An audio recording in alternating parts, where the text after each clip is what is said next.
I feel like I have so much around me. I should have put it into its respective categories beforehand.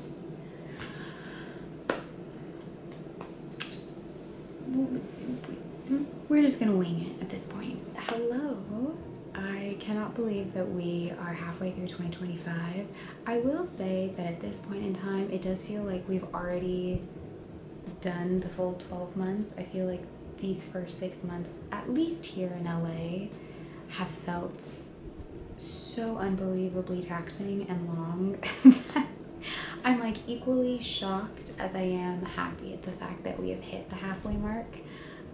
Because that means I have another 6 months to continue to be creative and make more content. And then there's also another part of me that's like 6 more months of the year. Through the 6 months that we've already I have found a lot of loves, and I thought I would share some of the things that I have been loving. Starting off with books and magazines that I've been loving. Starting with magazines, I have a lot right here, and it's specifically the Financial Times. There's so much weight to this because I have so many. But my dad every month gets the Financial Times, and when I was younger, I was no stranger to magazines. I read People's Magazine, I read Teen Vogue, I read 17 Magazine. I always tried to put the posters up in my room. My mom said no. I wasn't allowed to have One Direction posters in my room.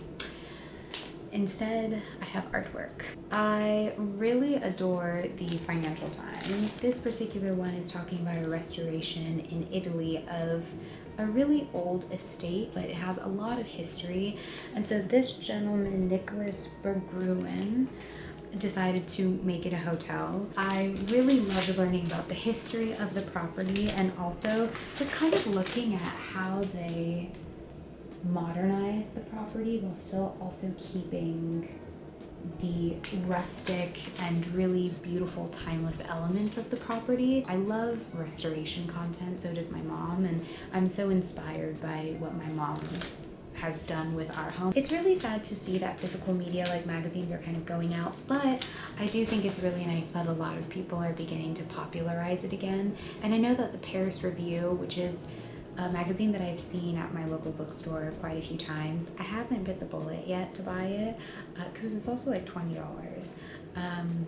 But I know a lot of people talk about the Paris Review, so I would love to start reading that as well. More physical media. The next thing that I've been reading sort of in passing is this book on Degas, which is so cool.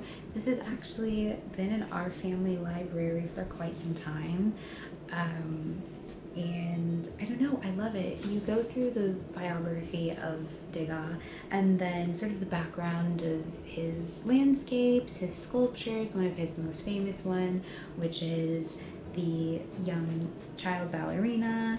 It's so amazing, and it's also like what he was inspired by. It's just really fascinating. And then majority of the book is then his actual paintings, which are so beautiful. Of course, my favorite are the ballet ones. My uncle, he taught ballet, and so I always grew up going to the ballet studio. I never did ballet formally, but I did tap dance as a cat when I was little, so that's my only tie to any kind of dance. But it's such a beautiful book, and especially as I'm working through The Artist's Way, it's really important for me to see human creativity.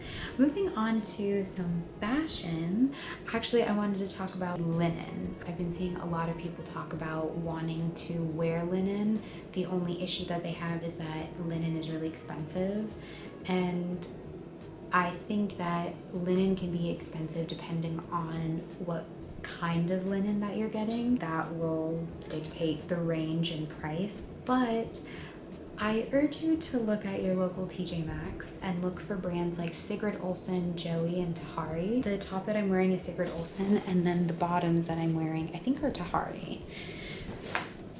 They were no more than I think $20, $25, which is fantastic. I feel like you do not need to sell your left kidney in order to get a really chic linen outfit, because linen is so lovely and so breathable.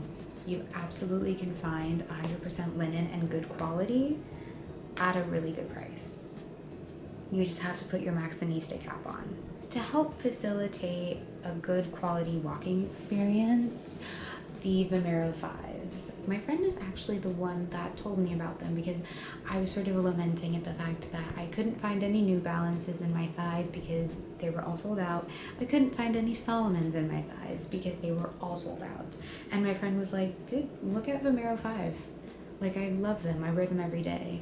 And she's a teacher, so she's standing, she's walking, she's running after rogue children. And if that didn't sell it, I don't know what would, but I ended up buying it a couple days later and I love it. If you are going on a trip soon, or you're also interested in doing 15 to 20, maybe even more steps, 20K steps.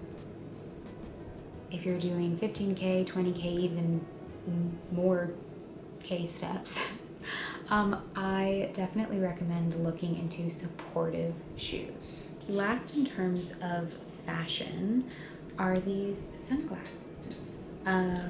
They are my sister's. She's had them probably for like 5-6 years. Not anymore. She left these here in LA because they were broken. And my mom fixed them. My sister took mine, which were blue, and I don't know if I really want to give these ones back to her because I really love it. I love big sunglasses. They don't accentuate my round face. I love it. It's fantastic. She'll never get those back, and that's a promise. And if she tries, I'll hide them. Moving on to perfume, because I am becoming a perfume fiend. I love it. There are 2 perfumes that I have been absolutely loving, and I think one of the biggest reasons why I love them is because they are primarily citrus. In the summer, I am someone who loves citrus. I don't really lean towards a floral, and even though I'm starting to enter the tonka bean territory, I find that it's just a little too heavy for the summer heat, so citrus is the way to go. This is my dad's. But I have really been rejecting this idea of if you are a woman, you have to stick to feminine and you can't lean into masculine. Ever since I saw Snoop Dogg wearing Delina, I was like, give me masculine perfumes. Or colognes rather. I ended up seeing this in one of the Financial Times, and it's absolutely amazing.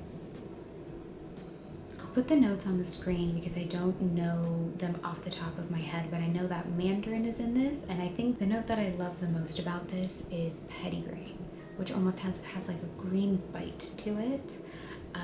It's absolutely amazing. I love it so much. It feels like you just got out of the shower, and yeah, it's so refreshing. Unbelievable. And then the next one is the Aqua Allegoria in Mandarin Basil. This is absolutely fantastic. So beautiful. So unbelievably refreshing. Like, I think that's also what I love about citrus, is that when you get out of the shower, you can just spray, and I don't know, there's something so invigorating and clean about it. I love. Moving on to homeware are these coasters that I got from the Huntington Gardens. These are my absolute favorite. Unfortunately, I'm someone who has the habit of putting very cold drinks on wood. The only issue is that they sweat and then they create that ring. So I have been putting towels under, which they work. Just my aesthetic Libra self just cannot, for the life of me, allow that to be what I use. So I ended up finding these, and because I've been really getting into ceramic ware and earthware, I felt like it just looked so beautiful, and I love the colorways. They almost kind of look like geode. They look so beautiful.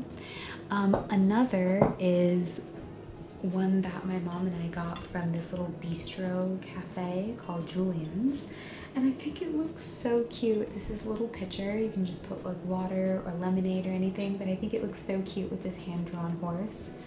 I think it's just so adorable and looks so rustic, which is my favorite, and that's the vibe that I love in a home. The last thing that I have been loving is Dew's Deliverance. I did also try the Instant Angel, and it's fantastic, but it's most cost effective to get the $76 one. I think it's around $76. But if I want to get this as well, this is like $78. So I have to pick and choose which one actually is most useful in my routine, and I find like this one, Dew's Deliverance, is the queen. This is the queen. I'm starting to incorporate actives back, and my skin just becomes the most irritated fireball you could ever imagine.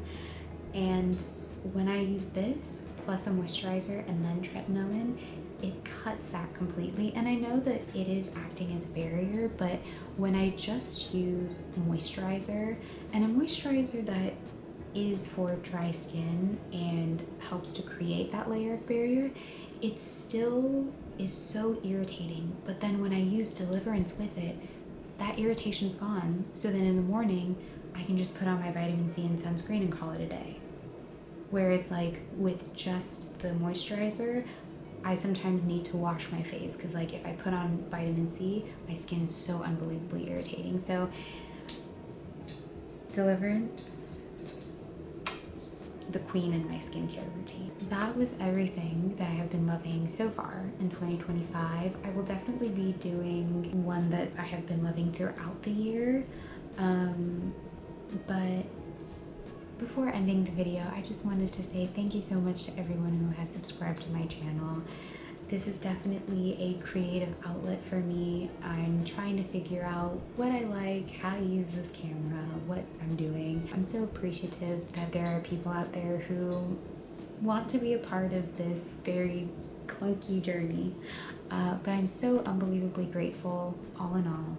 And I hope you have a wonderful week. Sending you lots of love, and I will see you next week.